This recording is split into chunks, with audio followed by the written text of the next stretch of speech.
네, 구독자 여러분 안녕하세요. 공인중개사 이승조TV의 사당동 공인중개사 이승조입니다. 오늘 2026년 첫 영상을 찍습니다. 신년의 첫 영상이니까 신년 인사 먼저 드리고 영상 시작하도록 하겠습니다. 여러분 새해 복 많이 받으시고요. 올 한 해 원하시는 거 다 이루시길 바라고 건강하시고 행복하시길 바랍니다. 그리고 올 한 해도 계속 공인중개사 이승조TV에서 유익한 내용들 많이 봐주시길 바라고 꾸준히 구독해주신 분들께 진심으로 감사드립니다. 자, 이제 본론으로 들어가서요. 계약갱신 요구권에 관련돼서 오늘 26년의 첫 영상으로 시작을 해보려고 합니다. 저한테 매물을 내놓으시는 분들이 굉장히 많습니다. 뭘 방문해서 내놓으시는 분도 있지만 전화를 해보면 이제 제가 계약을 드린 분은 제 개인 연락처로 오는데 이제 사무실로 전화 왔을 때 이 내용을 왜 여쭤보냐면 임대차 계약일 때 내놓는 주체가 임대인인지 혹은 임차인인지를 먼저 물어봅니다. 임차인일 경우에는 본인이 만기 전에 나가는 건지 이걸 확인해야 되고 또 입주 시점을 봐야 되기 때문에 그렇죠. 언제부터 입주가 가능한지. 그래서 이제 그걸 여쭤보다 보면은 제일 많이 하시는 말씀이 만기 전에 퇴실이라 본인이 중개보수를 부담한다고 하시는 거예요. 그래서 제가 여기서 그치지 않고 하나 더 여쭤봅니다. 최초 계약이세요? 최초 계약의 만기 전에 해지하시는 거군요. 여쭤보면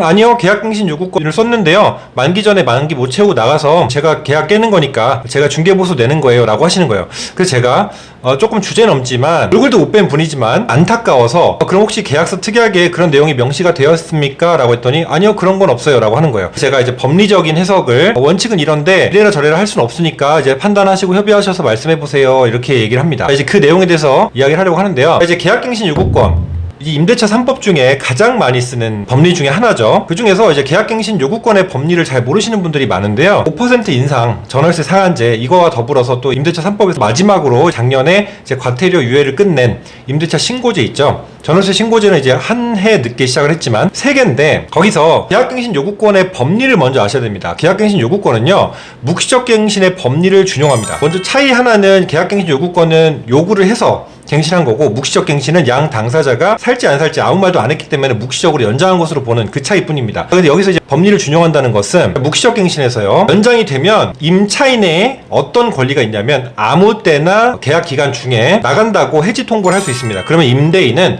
통보를 받은 날로부터 3개월 후에 임대차 보증금의 반환 의무가 있습니다. 이제 그 날부터 이제 지체가 되면 이행지체라고 해서 지연 이자금을 물고 이제 임차인이 임차권 등기도 할 수 있는 그런 막강한 상황입니다. 통보를 하고 3개월 후에 효력이 발생한다라는 것이 가장 중요한데요. 이 법리를 계약갱신 요구권에 갖고 온다는 얘기입니다. 자, 그러니까 계약갱신 요구권도 아무 때나 계약이 연장되면 부득 계약서를 썼을지라도 금액이 인상돼서 계약서를 썼을 수 있지 않습니까? 6천만 원 초과하거나 30만 원을 초과하면 둘 중에 하나가 해당되면 당연히 임대차 신고를 해야 돼요. 이전과 금액이 동일하면, 물론 혹은 묵시적 갱신이라면 임대차 신고를 할 필요가 없는데 이제 금액이 변동이 있잖아요. 변동된 금액이 그거에 해당되면 이제 신고를 해야 되는 건 차치하고요. 계약서를 썼기 때문에 본인이 중개보수를 부담해야 된다라고 생각하는 겁니다. 묵시적 갱신일 때도 가끔 임대인이 임차인한테 중개보수를 부담해라라고 이제 전가를 시키는 경우가 있는데 이 경우는 더더욱 그럴 수가 없고요. 계약갱신 요구권 때문에 특히 많이 고민하시는 건데, 계약서를 새로 썼다. 그럼 이제 새롭게 계약서를 썼으니까 새롭게 연장된 계약일지라도 어쨌든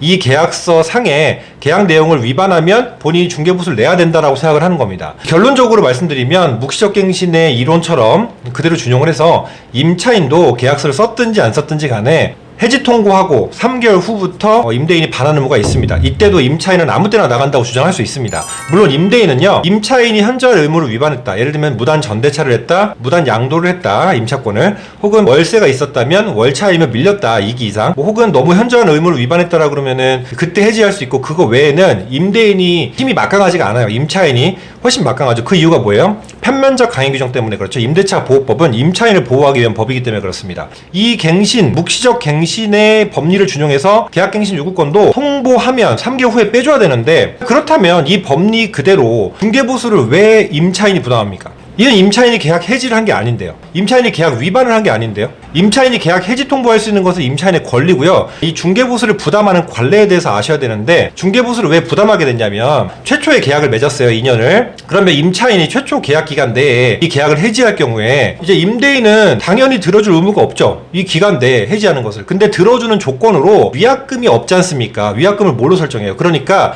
관례상 다음 임차인을 구하고, 임대인이 손해를 보면 안 되니까 공실로 기존의 임차인이 임차인이 당연 임차인을 구하면서 그리고 나서 임대인이 지불해야 할 중개 보수를 손해배상금으로 약정하는 거예요. 자, 그래서 이때는 해지 위약금에 대해서 임대인이 해지해주는 조건으로 위약금을 이렇게 내세요, 이런 조건을 썼을 뿐입니다. 이 법리를 갖다가 묵시적갱신이나 계약갱신 요구권에 일방으로 위약해서 해지를 한 거예요. 위약금 조항이 있어요? 아니에요. 묵시적갱신이나 계약갱신 요구권 때는 당연히 해지 위약금을 내는 이유가 없는 겁니다, 여러분. 이제 이게 법리입니다. 이 중개보수를 내는 게 만기 전에 퇴실을 한다고 무조건 내는 게 아니에요, 여러분. 그래서 이거는 위약금 쪽으로 설정한 거기 때문에 그렇게 내는 거다. 그래서 원칙으로 돌아가면 이 최초 계약 때도요, 만약에 임대인이 계약 해지를 해주는 대신에 특약으로 쓰지 않았어요. 임대인이 지불해야 할 중개보수를 위약금 명목으로 설정하지 않았단 말입니다, 만약에. 그러면 원칙적으로는 이때도 임대인이 중개보수를 내는 겁니다. 자, 왜냐면은 계약 당사자가 중개보수를 내는 거예요. 우리 공인중개사가 현금영수증 누구한테 끊어줘요? 계약 당사자한테 끊어주는 거예요. 계약 당사자가 용역이나 재화를 공급받은 자죠. 그리고 계약의 주체입니다. 그죠?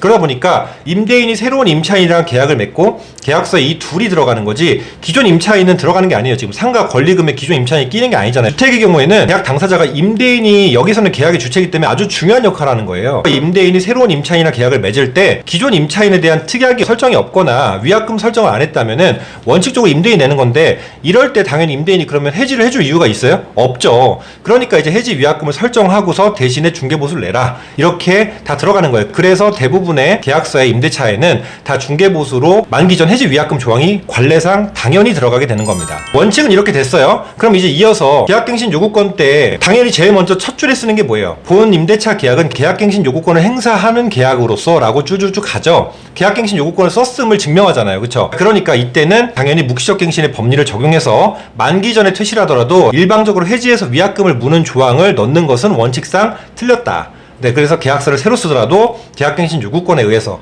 혹은 묵시적갱신일 때 계약서를 안 썼을 때도 이때는 만기 전에 퇴실하더라도 임차인이 중개보수 부담은 원칙적으로 없다라는 부분을 알아두시면 되겠습니다. 법은 이렇고요. 중개 실무를 하다 보면 법대로만 꼭 다 되진 않아요. 실무랑 법이랑 괴리가 많이 있는데요. 두 가지를 설명드릴 거예요. 첫 번째, 이렇게 해서 분쟁이 있었을 때 이제 임대차 분쟁조정위원회에서 보통 어떻게 했냐, 다른 사람들의 경험, 내용들을 들어보면 분쟁조정위원회에서는 말 그대로 이제 분쟁을 조정해야 되기 때문에 복잡하게 가는 걸 원하지 않습니다. 분쟁조정위원회에서 조정이 안 되면 이제 송사로 가야 되는 확률이 크기 때문에 그만한 실익이 없어요. 중개보수가 몇 천만 원, 몇 억이 아닌데 대부분 이제 반반으로 협의를 해서 끝내는 경우가, 분쟁조정위원회에서는 이제 일반적으로 이렇게 끝냅니다. 반반씩 부담. 보통 중개사들도 제일 만만한 1차적인 협의가 반반입니다. 반반. 그리고 이제 거기서도 안 되면 중개사가 조금 자비출자를 해서 같이 서로 양보하는 구조로 가자, 이렇게 협의를 많이 이끌어내죠. 그 다음에 또 하나, 또 실무상의 이야기는요, 사실은 지인들도 이런 경우가 많이 있는데 빨리 집을 빼야 되는 경우 있잖아요. 해지 통보하고 돈 받고, 물론 그렇게 해서 3개월 후에 임대인이 못 주는 경우들도 있고, 또 만약에 3개월 내로 빨리 빼야 된다 이러면 정말 급한 경우에는 임차인이 그냥 본인이 중개보수 부담한다라고 먼저 얘기해버리는 경우도 있어요. 임대인이 알겠다라고 해서 좀 빠르게 적극적으로 협조해주는 경우들도 있습니다. 법적으로는 사실 임대인이 이렇게 강요를 해가지고 특약에다가 임차인이 계약갱신 요구권 때도 중개보수 부담해야 된다라고 설정하는 특약은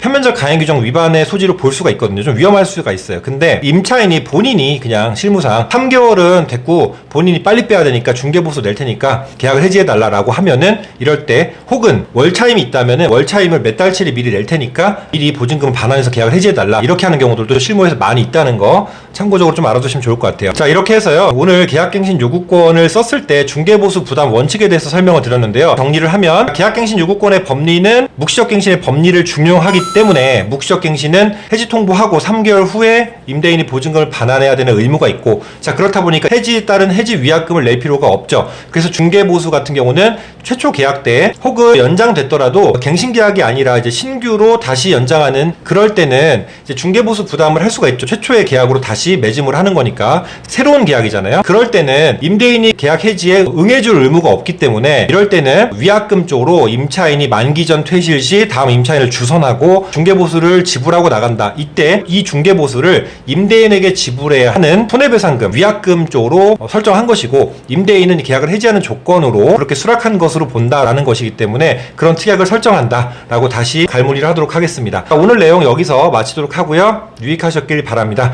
자, 신년에도 좋은 일 가득하시길 바라고요. 계속 다음 영상에서도 좋은 영상으로 찾아오도록 하겠습니다. 다음에 만나요. 감사합니다.